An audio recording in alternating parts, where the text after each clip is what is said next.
नमस्कार। भाषा ज्ञान पर आधारित हमारे चैनल हिंदी जगत में एक बार फिर आपका स्वागत है। हमारा आज का वीडियो कक्षा 9वीं की पाठ्य पुस्तक क्षितिज भाग 1 के अंतर्गत सर्वेश्वर दयाल सक्सेना जी द्वारा रचित पद्य पाठ मेघ आए के सार, पाठ्य पुस्तक के प्रश्नोत्तर एवं अन्य महत्वपूर्ण प्रश्न उत्तरों पर आधारित है। आइए प्रारंभ करते हैं पाठ के सार से। कविता मेघ आए प्रकृति सौंदर्य की कविता है, जिसमें मेघ को सजे संवरे अतिथि यानी कि दामाद के समान दिखलाया गया है। जिस प्रकार ग्रामीण संस्कृति में प्रवासी दामाद के आने पर वातावरण खुशियों से भर जाता है, उसी प्रकार मेघों के आगमन पर प्रकृति में सर्वत्र उल्लास का वातावरण नजर आता है। आसमान में काले काले बादल छाने के साथ ही हवाएं चलने लगती हैं।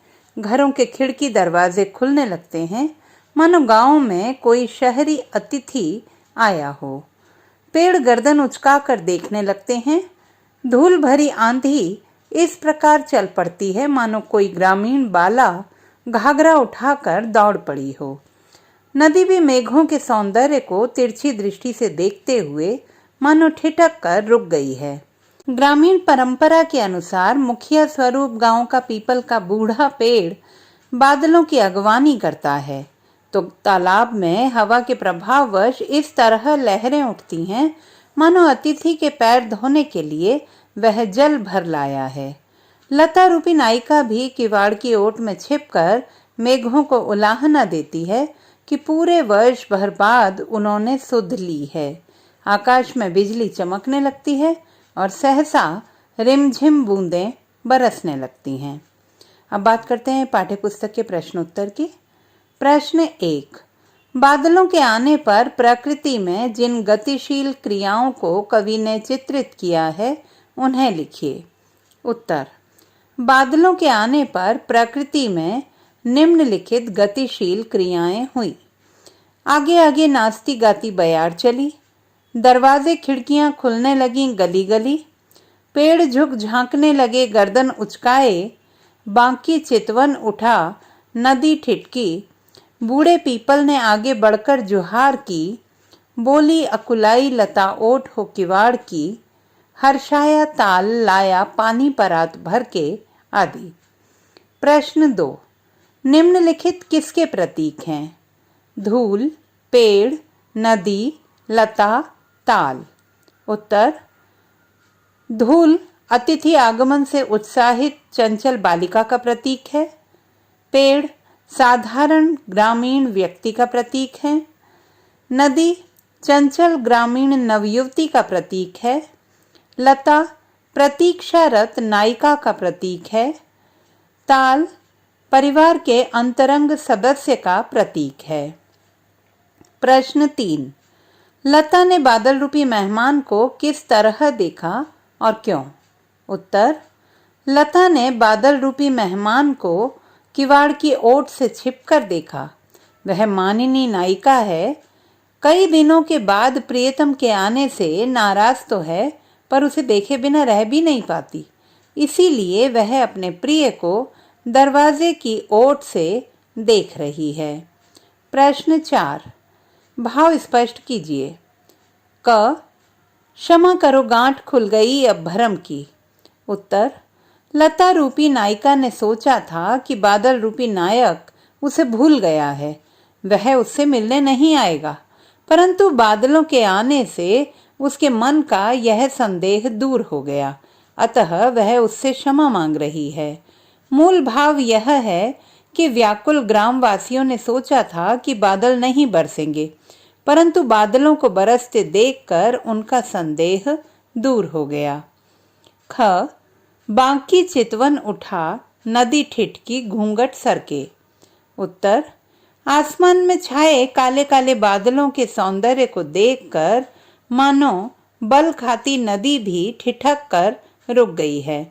भाव यह है कि गांव की नवयुवतियां अतिथि को घूंघट सरकाकर तिरछी दृष्टि से देख रही हैं। प्रश्न 5। मेघ रूपी मेहमान के आने से वातावरण में क्या परिवर्तन हुए? उत्तर, मेघ रूपी मेहमानों के आने से वातावरण में अनेक परिवर्तन हुए। सुखद हवा चलने लगी, पेड़ हवा के प्रभाववश झुकने लगे, धूल भरी आंधी चलने लगी, ताल में लहरें उठने लगी और बादलों के बीच बिजली चमकने लगी। प्रश्न 6, मेघों के लिए बंठन के संवर के आने की बात क्यों कही गई है? उत्तर, शहरी अतिथि जब गांव में आते हैं तो वह अपनी विशिष्ट सज्जा से युक्त होते हैं।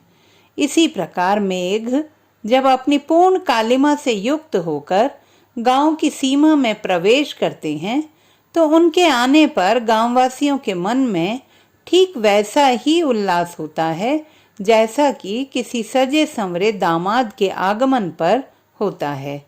इसीलिए मेघों के बन-ठन के संवर के आने की बात कही गई है। प्रश्न 7, कविता में आए मानवीकरण और रूपक अलंकार के उदाहरण खोज कर लिखिए।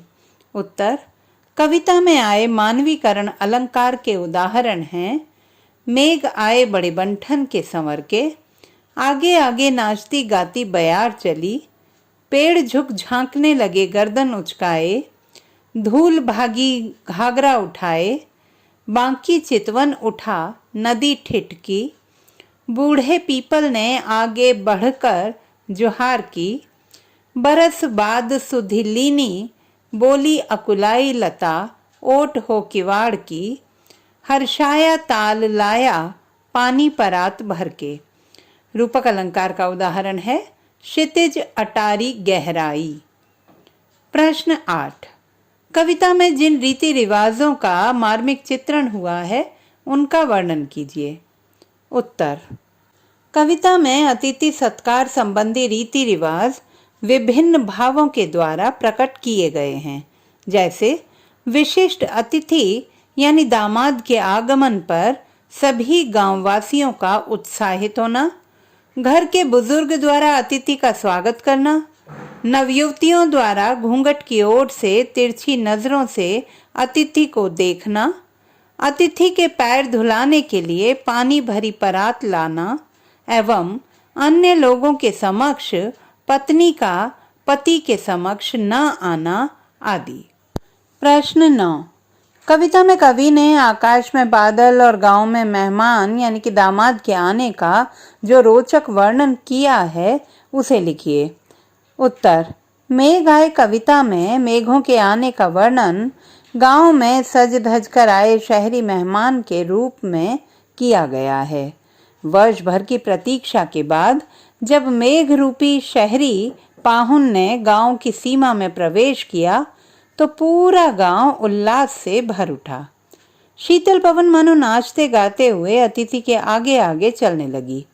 सभी गांव वालों ने अपने दरवाजे और खिड़कियां खोल दिए ताकि वे अतिथि को देख सकें। पेड़ भी उचककर अतिथि को देखने लगे। आंधी नन्ही बालिका के समान अपना घाघरा उठाए दौड़ चली। नदी रूपी नवयौवना अपने बंकिम नेत्रों से मेघों की कालिमा को देखकर हैरान रह गई। गांव के पुराने पीपल ने भी घर के मुखिया के रूप में मेघों का स्वागत किया। नायिका लता संकोच के कारण दरवाजे की ओट से मेघों को उलाहना देते हुए बोली कि तुमने वर्ष भर बाद हमारी सुध ली। गांव का तालाब भी मानो नायिका के भाई के रूप में अतिथि के पैर धुलाने हेतु पानी की परात भर लाया। क्षितिज रूपी अटारी अतिथि से मिलने आए लोगों से भर गई, अर्थात आसमान काले काले बादलों से आच्छादित हो गया। बिजली चमकने लगी और रिमझिम बूंदों के साथ ही पूरा गांव उल्लास से भर उठा। प्रश्न 10, काव्य सौंदर्य लिखिए। पाहुन जो आए हों गांव में शहर के, मेघ आए बड़े बंठन के संवर के। उत्तर, बादलों के सौंदर्य का मनोहारी ढंग से चित्रण किया गया है। बादलों के लिए सजे धजे शहरी दामाद का उपमान अति सुंदर कल्पना है।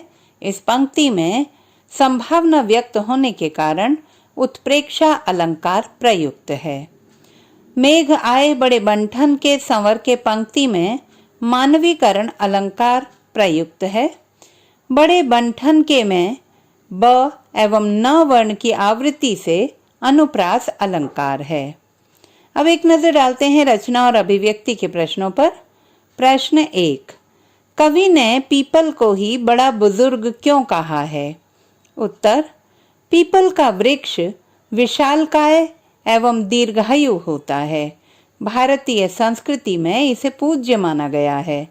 जिस तरह घर के बड़े बुजुर्ग सभी को आशीर्वाद देते हैं एवं उनके लिए मंगल कामना करते हैं, ठीक उसी प्रकार पीपल का वृक्ष भी अत्यंत उपयोगी होने के साथ साथ ऑक्सीजन प्रदान करने एवं स्वास्थ्य के लिए अति उत्तम माना जाता है। प्रश्न 2, कविता में मेघ को पाहुन के रूप में चित्रित किया गया है। हमारे यहाँ अतिथि यानी दामाद को विशेष महत्व प्राप्त है, लेकिन आज इस परंपरा में परिवर्तन आया है। आपको इसके क्या कारण नजर आते हैं? लिखिए। उत्तर, पहले पूरा गांव एक परिवार की तरह मिलजुल कर रहा करता था। बाहरी क्षेत्र से इनका संपर्क कम ही था। गांव के सभी लोग एक दूसरे के सुख दुख में भागीदार होते थे। गांव में आने वाला मेहमान किसी एक परिवार का नहीं, पूरे गांव का मेहमान होता था। सभी उल्लासपूर्वक उसका स्वागत करते थे। परंतु वर्तमान में परिस्थितियों में बदलाव आया है। अब सभी परिवार आत्म केंद्रित और स्वार्थी होते जा रहे हैं। आधुनिकता की दौड़ में अपने व्यक्तिगत स्वार्थ पूरे करने में व्यस्त समाज में अतिथि सत्कार की परंपरा का निरंतर ह्रास हो रहा है। प्रश्न 3, कविता में प्रयुक्त आंचलिक शब्दों की सूची बनाइए। उत्तर, कविता में प्रयुक्त आंचलिक शब्द हैं बनठन, पाहुन, घाघरा, घूंघट, जुहार, ओठ, किवार, परात, अटारी, भरम आदि। प्रश्न 4, मेघ आए कविता की भाषा सरल और सहज है। उदाहरण देकर स्पष्ट कीजिए। उत्तर, मेघ आए कविता की भाषा सरल, सहज एवं आडंबरहीन है। कवि ने लोक जीवन में प्रचलित शब्दों का ही प्रयोग किया है। आंचलिक शब्दावली ने कविता के सौंदर्य की वृद्धि की है। ग्रामीण वातावरण को दर्शाने के लिए कवि ने ग्रामीण बोली के ही संवादों का प्रयोग किया है, जैसे बरस बाद सुधिलीनी आदि। तो बच्चों, आशा करती हूँ कि यह वीडियो आपके लिए अत्यंत सहायक सिद्ध होगा। अन्य पाठों पर आधारित सार, प्रश्नोत्तर एवं बहुवैकल्पिक प्रश्नों पर आधारित हमारे वीडियो देखना ना भूलें। भाषा संबंधी किसी भी समस्या के समाधान हेतु बने रहिए सुनीता भटनागर हिंदी जगत के साथ। आपका दिन शुभ हो।